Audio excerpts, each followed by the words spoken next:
PSSI resmi menunjuk Nova Arianto sebagai pelatih Timnas U20 Indonesia setelah kontraknya di Timnas U17 berakhir. Penunjukan Nova Arianto didasarkan pada rekomendasi Dirtek Alexander Zwiers dan persetujuan Exco PSSI, mengingat pengalamannya dengan pemain jebolan Timnas U17. Sementara posisi pelatih Timnas U17 Indonesia masih akan diseleksi oleh PSSI. Nova Arianto berencana membuat roadmap untuk kualifikasi Piala Asia dan bertujuan menjadikan pemain muda sebagai tulang punggung Timnas Indonesia senior. Here we go. Beautifully done by Ivandra Florast. Good. PSSI sedang menyeleksi 5 kandidat pelatih untuk menangani skuad Garuda. Proses seleksi berjalan ketat dan sedang memasuki tahap pendalaman.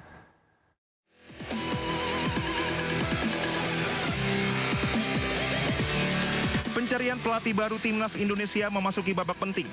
Setelah berpisah dengan Patrick Kluivert pada pertengahan Oktober 2025, PSSI kini tengah menyeleksi 5 kandidat pelatih yang disebut sebagai opsi terbaik untuk menangani skuad Garuda.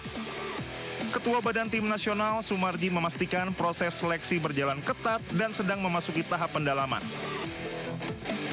Perkembangan pelatih Timnas, ya. Artinya udah menemui titik terang, Pak? Pelatihnya. Kan sudah disampaikan 5, itulah yang sedang kami dalami. Tadi juga saya bicara sama Alex barusan, diskusi berkaitan dengan itu, dan kelima-limanya tentu nanti akan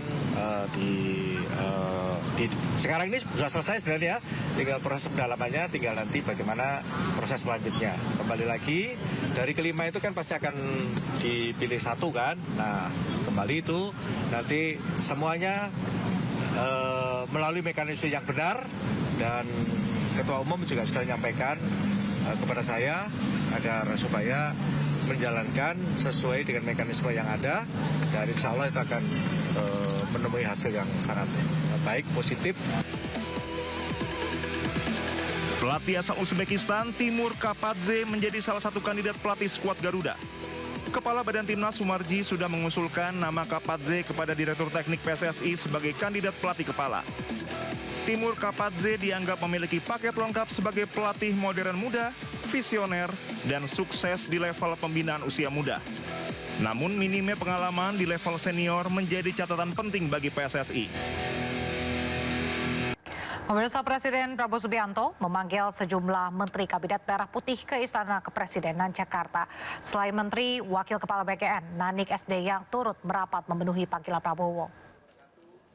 Menteri Pertanian Amran Sulaiman mengatakan dirinya menghadap Presiden untuk melaporkan perkembangan pangan khususnya beras. Amran memastikan Indonesia akan segera swasembada pangan. Sementara Wakil Kepala BKN Nanik SD yang mengatakan dirinya akan membahas mengenai beca listrik dan juga program MBG. Saat disinggung mengenai jumlah satuan pelayanan pemenuhan gizi, Nanik menyebut hingga saat ini jumlahnya mencapai 14.320 unit. Sementara terkait beca listrik, Presiden Prabowo meminta beca se-Indonesia menggunakan tenaga listrik atau motor listrik. Ya, pemirsa, kisah pilu dialami kakak beradik lansia yang kehilangan 7 anggota keluarganya dalam musibah tanah longsor di Desa Cibenying, Kecamatan Majenang, Kabupaten Cilacap, Jawa Tengah. Bahkan 1 dari 7 korban hingga kini belum ditemukan. Halo, saya nggak kuat. 4 dengan 3, 7. Yang belum ketemu itu keponakan saya, si Lilis lah. Kenapa? Lilis. Belum ketemu? Nenek dan kakek yang merupakan kakak beradik ini menangis pilu saat menceritakan 7 anggota keluarganya menjadi korban tanah longsor di Desa Cibenying, Kecamatan Majenang, Kabupaten Cilacap, Jawa Tengah. Nenek juga mengatakan bahwa 1 dari 7 korban hingga kini belum ditemukan. Sementara 6 lainnya telah ditemukan dalam kondisi meninggal dunia. Kisah pilu kakak beradik lansia ini terungkap saat keduanya mendatangi Balai Desa Cibenying untuk mengambil bantuan. Keduanya bercerita bahwa 7 anggota keluarganya yang menjadi korban antara lain anak dan menantunya yang tengah hamil serta 2 cucunya. Selain itu, mereka juga kehilangan 3 keponakannya yang 1 diantaranya belum ditemukan. Mereka juga mengungkap tidak ada firasat apapun sebelum musibah tanah longsor menerjang dan merenggut 7 anggota keluarganya. Allahu Akbar, nggak ada. Ya Allah, mudah-mudahan ya Mas keterima iman Islamnya, diampura dosa-dosa nasi dan. Orang baik banget kalau saya main gini nenek. Salaman, kalau ke rumah, kalau suruh makan ambil sendiri bisa, ambil kopi, bikin kopi. Udah nggak ada. Saya nggak kuat, ini kakak saya mau ke sini sendiri, nanti saya nggak susul. Sebelumnya, tim SAR mengevakuasi 1 keluarga yang terdiri dari suami dan istrinya yang tengah hamil 6 bulan, serta 2 anaknya. Keempat korban ditemukan bersamaan di dalam timbunan rumah mereka. Proses evakuasi yang menarik perhatian warga ini membuat suasana di lokasi menjadi haru. Sementara itu, di hari ke-8 proses evakuasi, tim SAR memperpanjang pencarian lantaran masih ada 3 korban yang belum ditemukan. Ketiga korban ini diketahui masih anak-anak dan 1 diantaranya balita. Dari Cilacap, Jawa Tengah, Saladin Ayubi, Heri Susanto, iNews melaporkan. Pemirsa, Indonesia termasuk wilayah rawan bencana. Terkait hal tersebut, masyarakat diimbau memiliki tas siaga bencana bagi seluruh anggota keluarga guna menghadapi bencana alam. Dan berikut kebutuhan dasar yang harus ada di tas siaga bencana.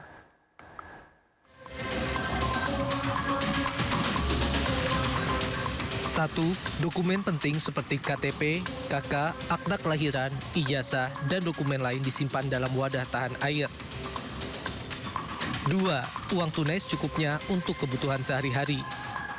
3. Air minuman dan makanan kemasan yang cukup.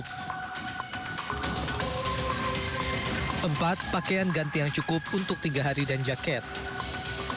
5. Selimut dan handuk darurat. Kemudian 6. Jas hujan. 7. Kotak P3K berisi obat-obatan pribadi dan obat-obatan umum untuk pertolongan pertama. 8. Masker untuk melindungi pernapasan. 9. Perlengkapan mandi seperti sabun, sikat gigi, dan pasta gigi.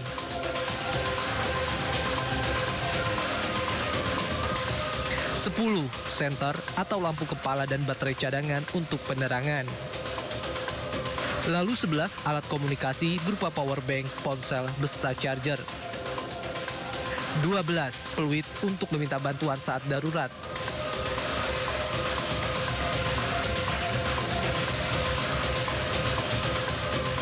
13.